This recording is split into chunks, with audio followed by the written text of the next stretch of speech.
gonna wait till it says we're back.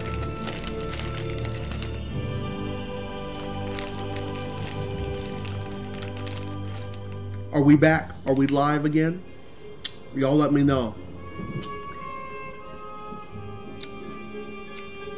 This is Godlike Pool on the Bright Crawlers.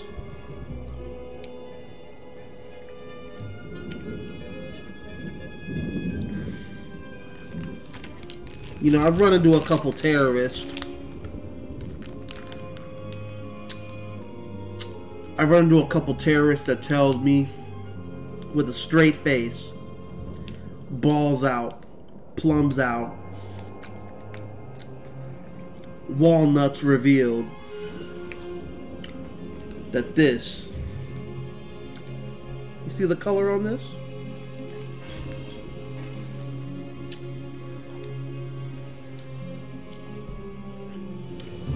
Is their favorite Bright Crawler. You can't see the color on this, right? It's easy to not be too sure what color that is. But once you compare it to other goats, it becomes quite clear what it is. You're like, oh, okay. That's the red and yellow. That's a good worm. And then you're thinking to yourself, I'm still not sure. And then we stack these up. And you're like, wait. Yeah, now it's very clear to me that that one is green and orange. And this one is blue and red. This shit right here. Someone looked me square in the face and said that this was their favorite flavor.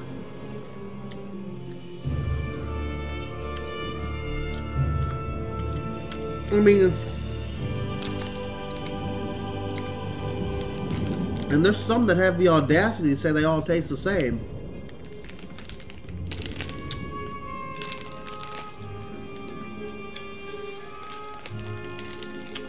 But we know that's bullshit.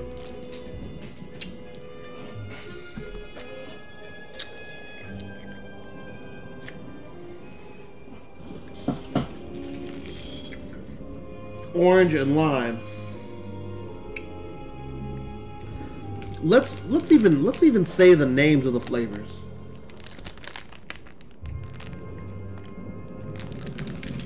Which one sounds the best? Cherry, lemon. Orange, lime. Strawberry, grape. Don't fucking talk to me about no orange fucking worm, bro. Out their goddamn mind. Anyways, let's get this.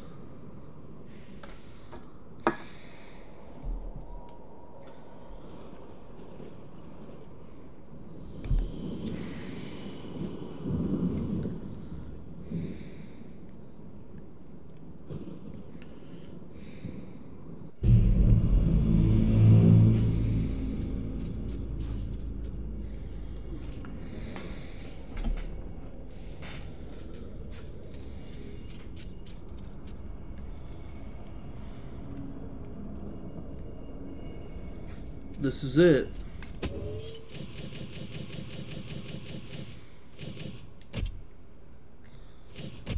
This is what we come for. We never thought you'd get this far. Your final encounter with Zarok awaits beyond this point. He has surrounded himself with his unnatural bodyguards, but you may yet even the odds by calling upon the lost souls collected within your chalice. Place the chalice on the shield at the heart of the arena. Good luck, Sir Daniel Fortescue. Oh, is this his super?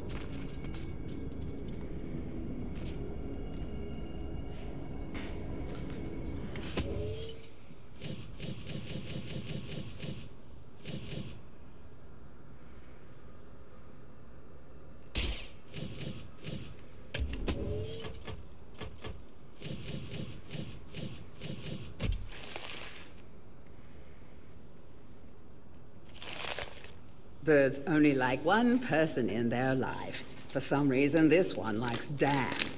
This scavenger saw a corpse meal and instead found a friend. What a lovely way to meet. Dan's #1 fans. They can't afford to lend a hand, but they'll follow you to the ends of the earth, or at least to the end of the graveyard. Stone golems were once the hottest ticket in castle security, and King Peregrine was one of the first to purchase a pair for his personal protection. Of course, they say you should always skip the first generation of new tech. And when golems started to stomp all and sundry, the manufacturers were forced to issue a full product recall. Sadly, King Peregrine missed the recall note on account of being dead, and his golems are still guarding, still stomping.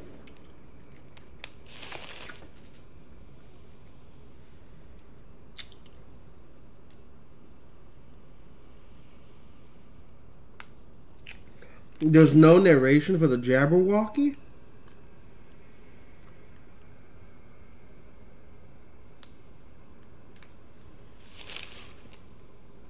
Stone golems were once the hottest. Life isn't fair. Many years ago, the foolish sorcerer Mazok the Muddle came into possession of a dragon egg. At the same time, Galamir was suffering under a terrible famine, and Mazok had been ordered by his king to seek out a magical solution. When the kingdom's scrawny chickens could lay eggs the size of a dragon egg, thought Mazok, and he set about applying his questionable skills to transform the egg. Several days later, the kingdom had been saved. The hatched chicken dragon, or Jabberwocky as it came to be known, possessed ferocity of a dragon and the dim wit of a chicken. It rampaged through the kingdom of a murderous spree and killed so many that even meager harvest was enough to sustain the survivors as they mourned their loved ones. The Jabberwocky was finally chased from the land by the hero Dirk Steadfast, who poked it with his magic sword. Thank you.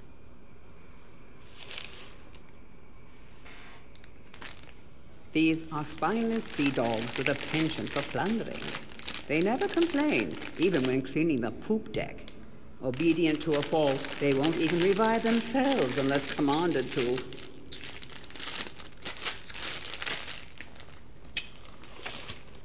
The pirate captain's right-hand men, despite their lack of right hands. Their main qualification, being of no discernible threat to the captain. I like that last line. Time really does fly. These clockwork pests will shave minutes off your life with each sweep of their hands. Staring into their faces will tell you the time of your death. Nothing you don't know already. Exactly what use is a flying eyeball without a flying brain? And without a flying mouth, how can it possibly report what it has seen? I suppose that must be why they simply try to incinerate you instead. Is it really possible to be a ghost, a skeleton, and a pirate? Yes. Not only that, but this Halloween trifecta is so fearsome that he was promoted to captain after just a single mutiny. The other pirates look up to him. Well, he is twice their size.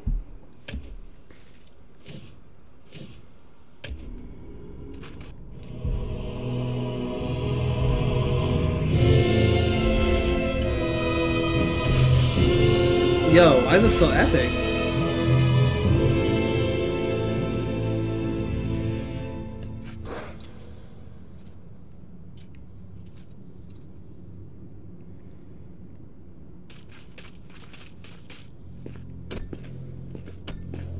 Sir Fortescue, my old nemesis, so we meet again. I see that a century spent as worm food has done nothing to diminish your naive obsession with the freedom of Gallowmere.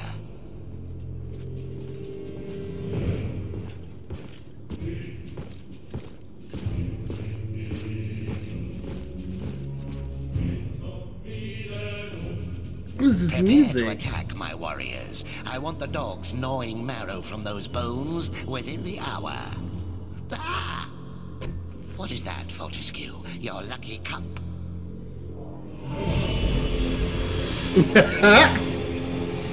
Why, yes, it is my lucky cup.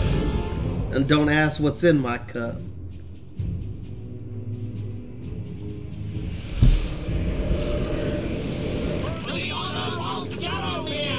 Yo, let's go.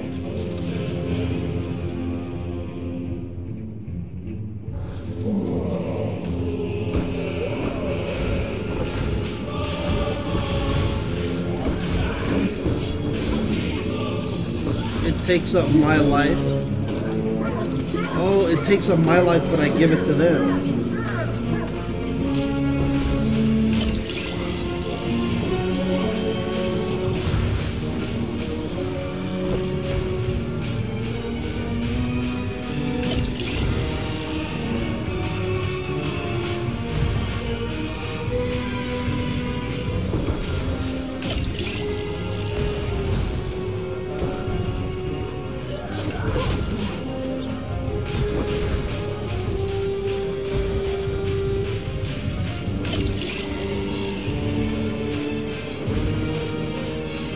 I believe in you, buddy.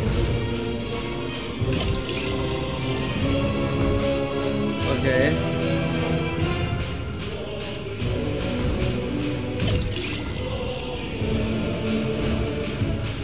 I didn't keep enough of them alive. I probably failed this time.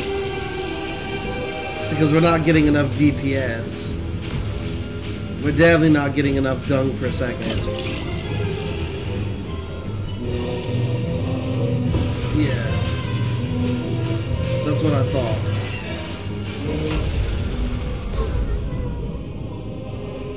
That's fine. That's fine. That's fine. I need to keep more of them alive. We need more DPS. I didn't know they were going to get ice like that. But also...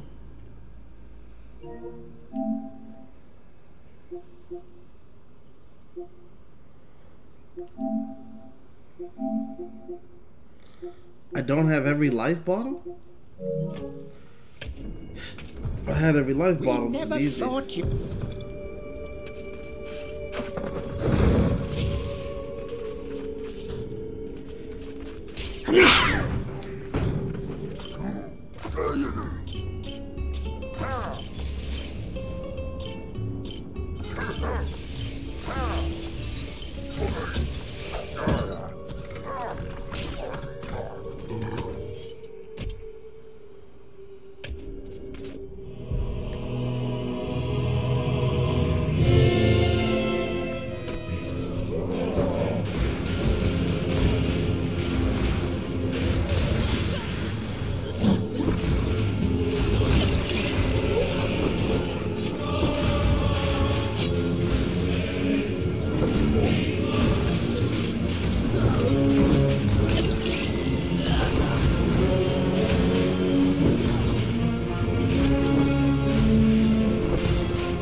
Oh, you can see who needs help by their body.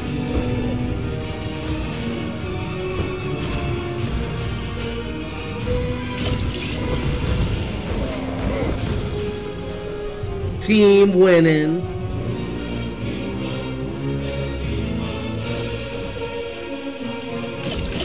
Hey, and they give back? You always were fortunate in battle, Fortescue. Let us see how you fare against my champion, the late Lord Cardok. He eats people like you as calcium supplement. Well, that's good.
I've just about had enough of your meddling.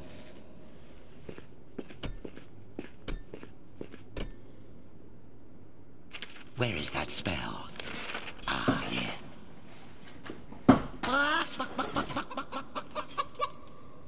No, not that spell. Oh. Oh, not right now. Aha! Now I have it.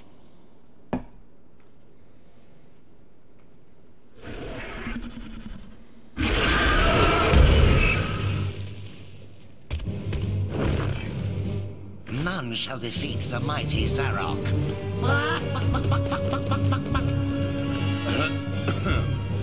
So prepare to die, Fortescue.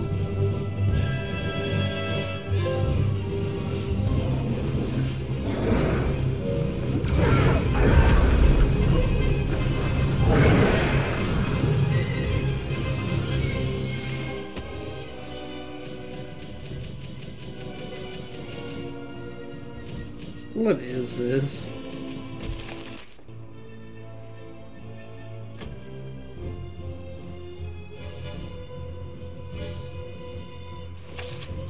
These are Zarok's elite skeletal warriors, trained by Lord Kardok himself. Mortal weapons cannot hurt them. Only a hero's blow can fell such hard-boiled evil. And you, Sir Fortescue, are no hero.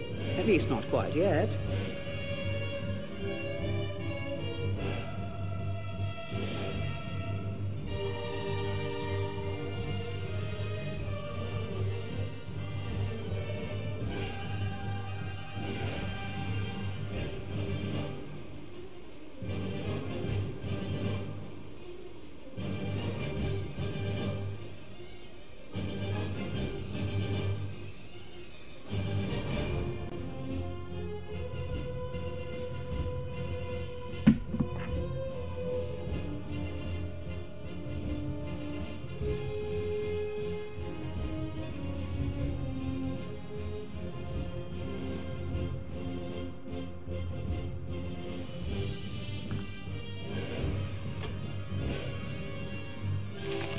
Zarok's champion has charged into countless battles, equipped with nothing more than a 3-string bow, a modest flail, and a legion of undead soldiers.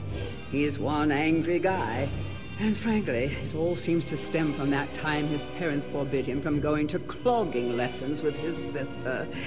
This is what happens, see? If he'd only been able to channel that aggression into folk dance, we'd all be safer. Psychologists all agree that the final desperate form adopted by an on-the-ropes evil sorcerer, once his minions have all failed, tells us a great deal about his particular psychosis. What does this form tell us about Zarok? Well, I'm no psychologist, but if ever there was a clearer case of narcissistic, agora-paranoid, kleptomaniacal dysmorphism, then, well, my name's not Geraldine. And now we know the narrator's name after unlocking the final boss. Amazing. Thank you, Geraldine, for all your narration.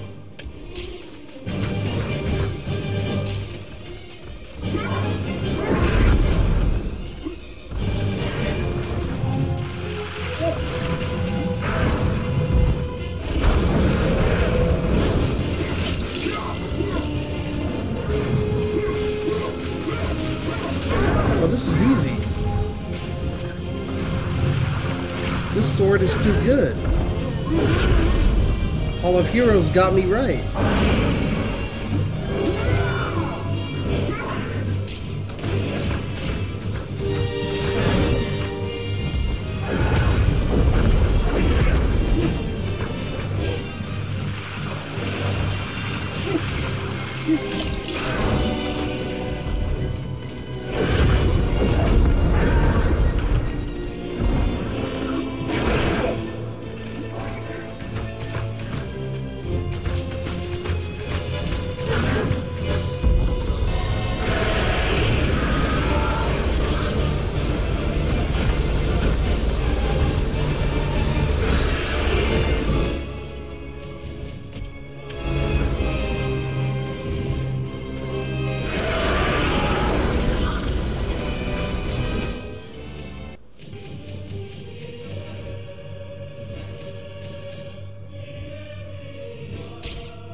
finally defeated.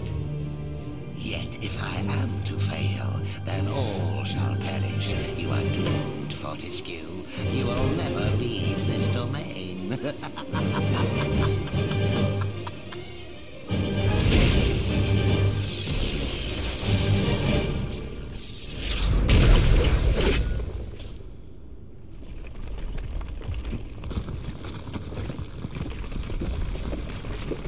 That was hilarious.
Damn.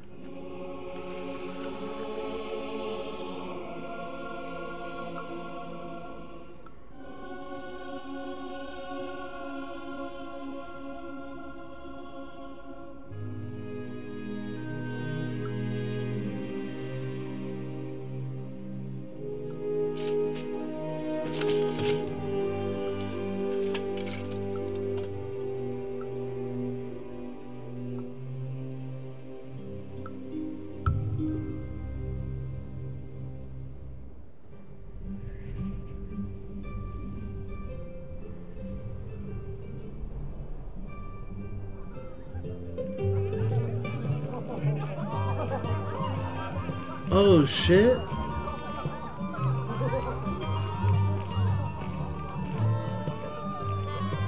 Yo.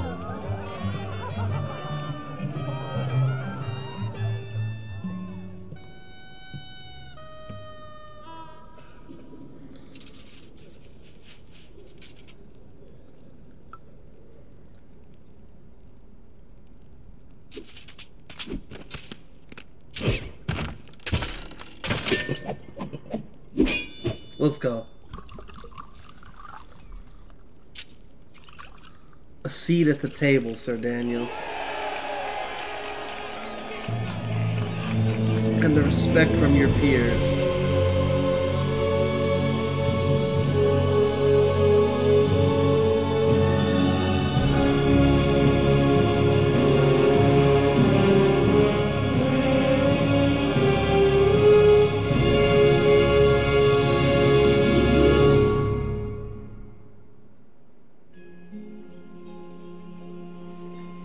Good game.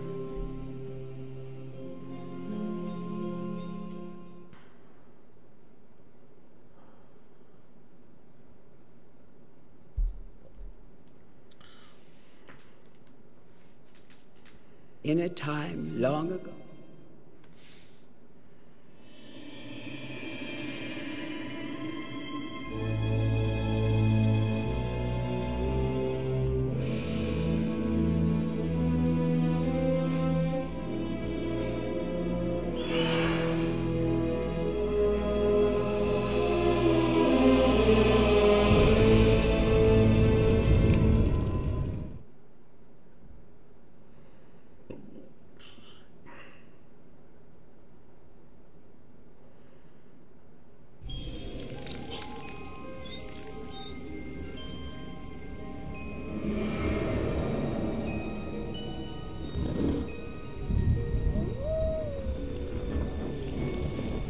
This was good, man.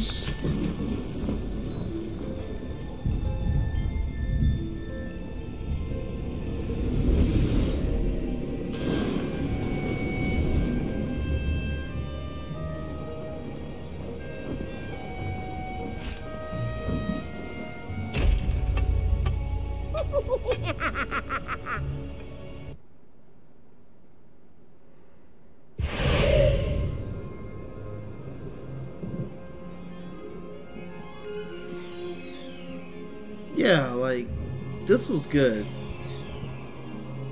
I don't know.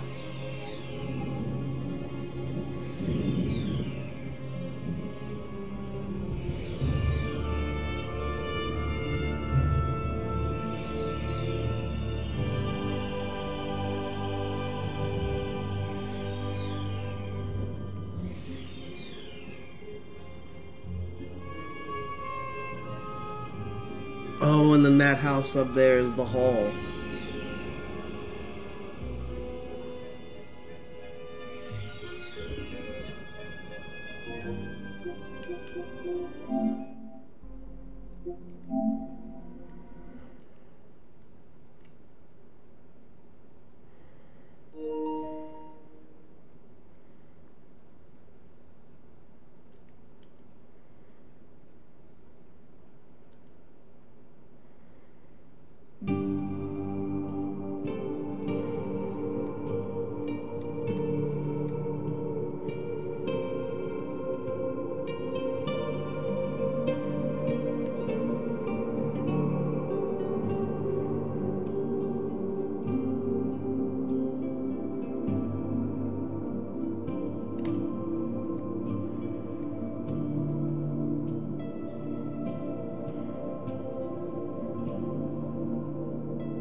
I'm Norman Badillo, and I'm Senior Producer Art Manager here at Other Ocean.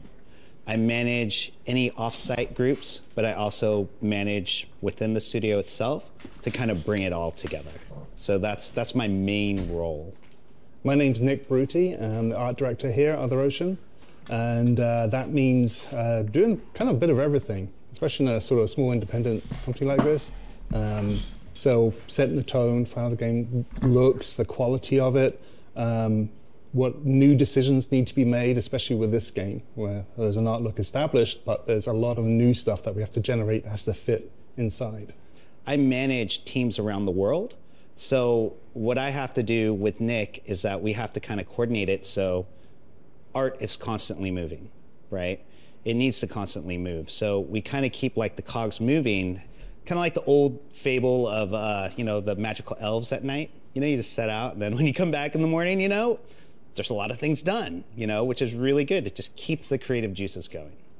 I didn't play at the time, but I do remember it, because I was making games back then too. And so I recognized kind of a lot of how things were built and how things looked and the limitations that we had. So when it came up, I was like, oh, it's almost like, it feels like I'm remaking one of my own games in a way, you know, from back in that time.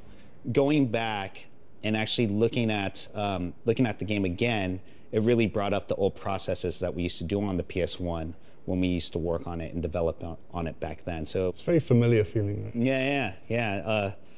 Those really, really small textures and no shaders and the limited polygons, like compared to the 100 polygon characters or the really, really low polygon worlds to now, it really, like, development has gone a long way. The scope of the game is so much larger than the original, even though we're staying within the confines of that sort of original gameplay.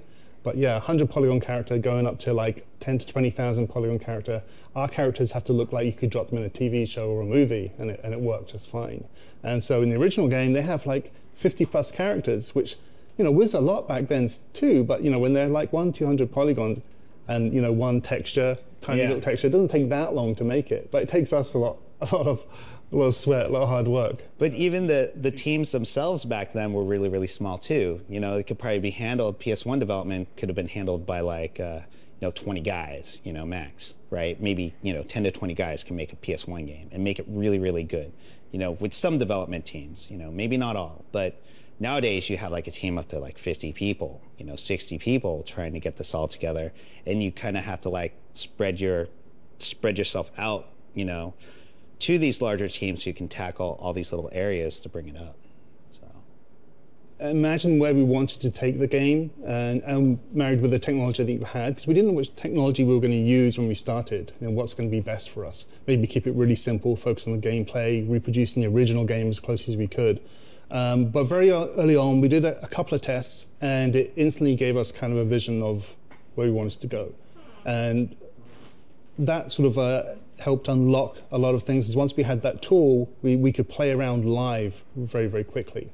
And at the same time, we were working on exploring concepts of what these levels could look like. Because in the original game, everything fades out to black within about 30 feet. You don't see anything. You don't see what these worlds look like.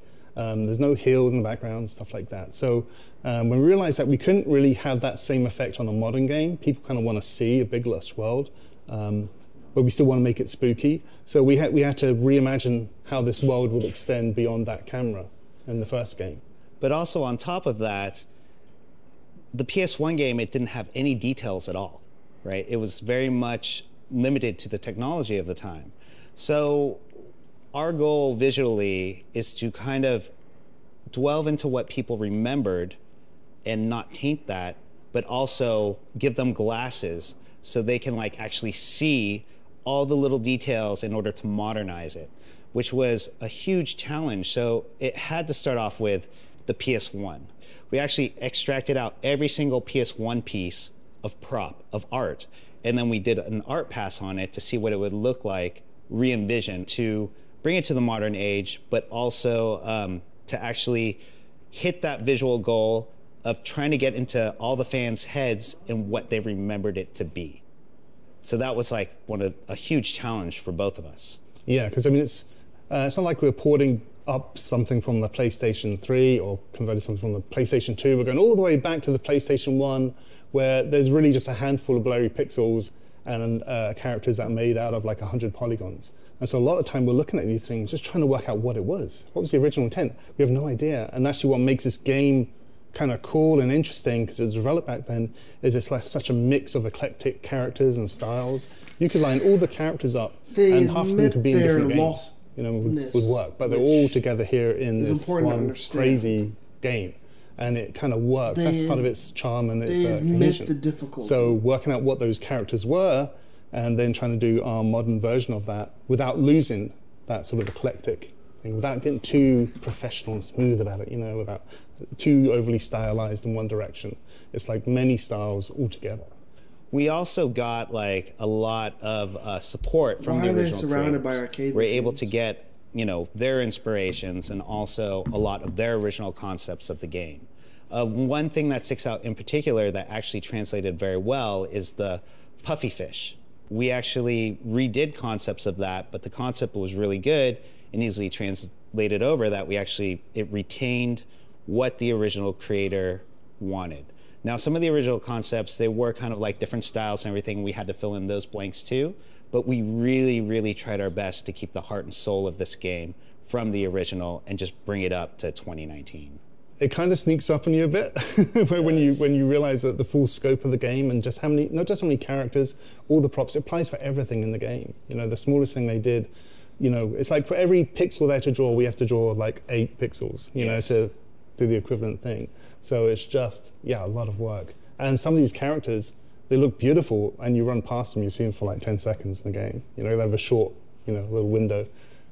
But that's the charm of it. It's like the variety of characters and everything that went into the game and the variety of characters that they wanted in the original, we're able to capture that now. Yeah. When you consider like the turnaround time from when we started the project, we didn't quite know where the art direction is going and a bunch of things and how we're going to build stuff.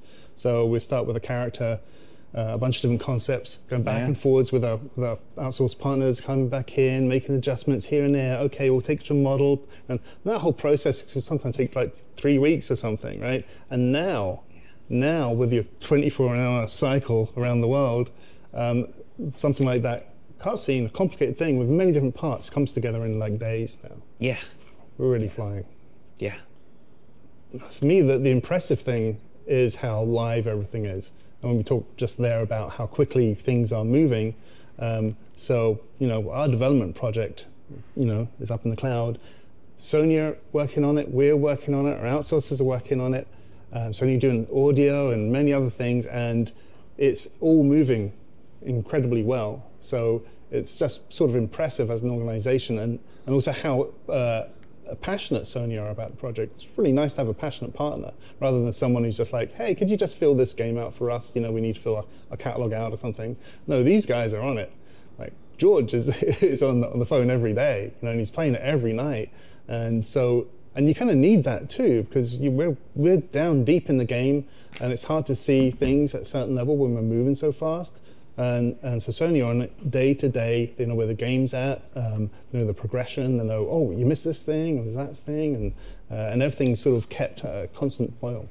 We're all one big team. Like, I don't feel like it's Sony and us or anything like that. I feel like we're in it together. You know, and that's a really good feeling to have with a partner. You know what I Especially have as an we itch saw to the play game right now? from when we started actually Metal Gear grow, Solid 3. understanding what the game kind of needed to be. I just grew. wanna set and it up. Sony were like, yeah, absolutely, let's go, let's get there. Because You know, and so almost we, you know, April changed the 30th. plans a little bit along the way, and the game has grown. I want to and do better for 3 it. because the It's day very is supportive. Easter. They're very supportive, And they're which talking is about great. Sony and shit, so. Well, that's good. It's good to hear those words.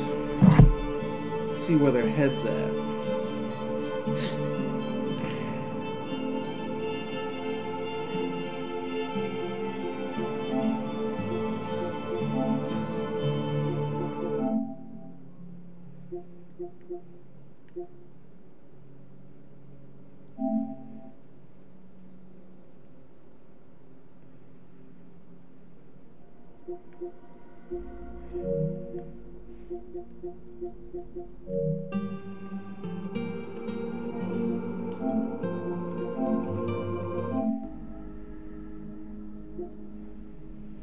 Well, that's gonna do it then.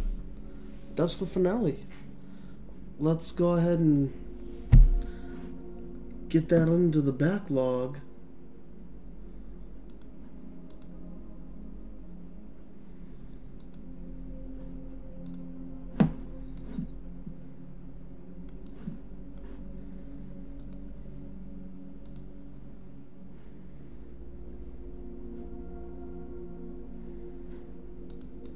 Oh yeah?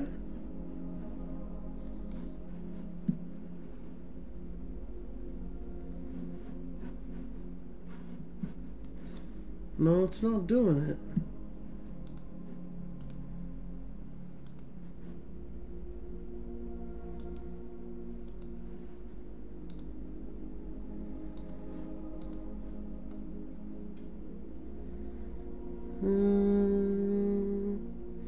We'll do this.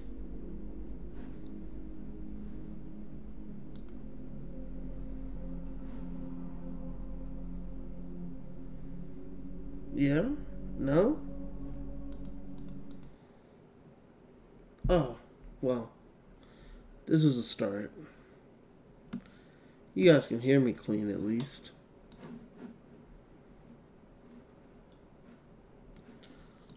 Hopefully this doesn't become too much Inception. No, not my email.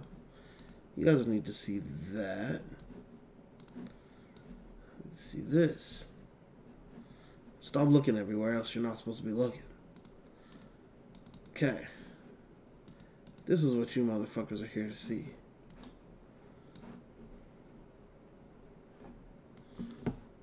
Yeah? I have to pull it up on my phone just to make sure I can see how it looks to you guys. But I think this is proper because I can't even see the chat right now.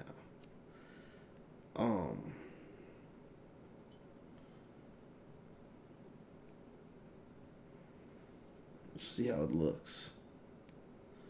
Yeah. Okay. Cool. I'll just pop out the stream manager so I can see if anyone chats. Word. Alright, so now we can go ahead and take Medieval off this list.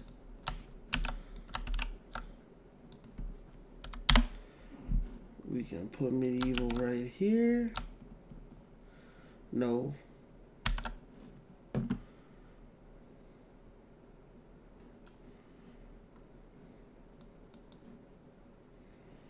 Where was Medieval?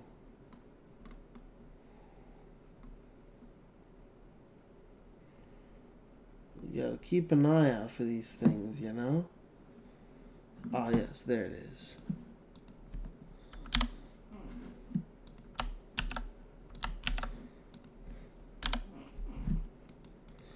Alright.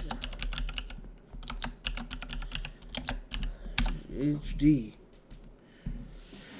Medieval HD. I'll give this game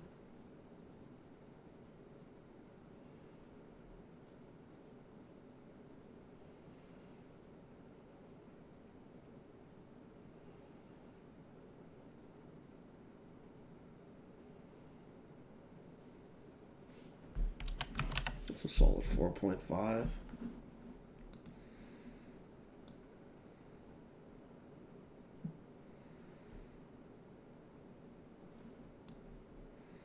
Solid 4.5. And now we need to figure out what we're going to do next.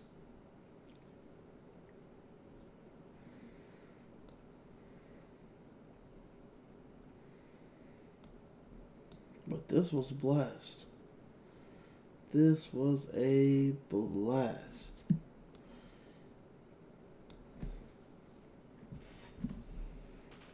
This is a request for Final Fantasy Tactics.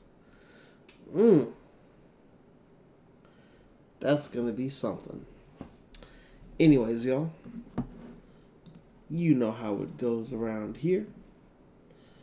I thank y'all for watching the stream. Enjoying yourselves. And that's gonna be it. Medieval HD for the PlayStation 4. 4.5. It was a fun time. Blackout.